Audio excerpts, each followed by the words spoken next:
This happened when I was 17 years old. I would go to the gym 3 to 4 times a week and ride the bus home. It was a Sunday and I had just missed my bus, so I had to wait longer for another one. I would have called my parents, but they were out for the evening, and taxis charged more, so I decided to sit and wait in the bus shelter. It was a cold night and snow had just started peppering the ground. My bus was taking longer than usual, so I got my phone out and listened to some music. Almost an hour had passed. It was freezing and I hadn't seen anyone at all. That was until I noticed something out of the corner of my eye. It was a creepy guy dressed in thick layers of clothing, walking slowly towards me. I knew staring at him would draw more attention, so I just focused on my phone. He sat down at the other end of the shelter and just stared at me. There was something off about him. He seemed like he was either drunk or on drugs. He then asked, "When is the bus due?" I took out my earphones and said, "I think it's delayed, because of the snow."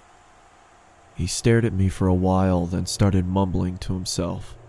He was really starting to creep me out, so I pretended to be on my phone. After a couple of minutes, I took another look. He'd moved closer to me. I looked away for a second, then heard the sound of him sliding even closer. I turned to him and said, "You okay there?" He stared at me with glossy eyes, lifted his arm and leaned towards me. Immediately, I grabbed my bag and ran as he fell to the ground. I ran down the road, trying my hardest not to look back.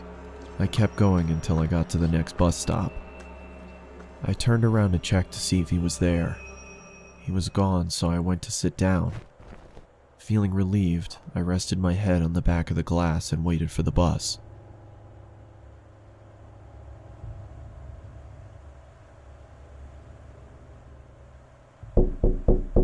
I jolted and turned around to see the same guy staring at me through the glass.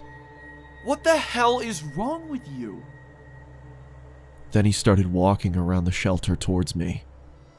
I'm warning you, stay back! I yelled in panic as I was backing up. I wanted to run, but I left my bag in the shelter and I couldn't leave without it. Suddenly, the man leaped at me and I quickly moved out of the way. He fell to the ground face first. I froze in shock, then noticed the blood coming from his face. I tried to get a response out of him, but nothing worked. I called the police and paramedics and they arrived shortly after. I told them what had happened and they told me that the guy was on prescription drugs. They found a photo in his wallet of him and his son. The boy looked just like me, so we assumed he thought I was him. I later learned that he had lost his son in a custody battle and went off the rails. He was taken away for treatment, and that was the last I saw of him. I got my driver's license shortly after, and have never been on a bus since.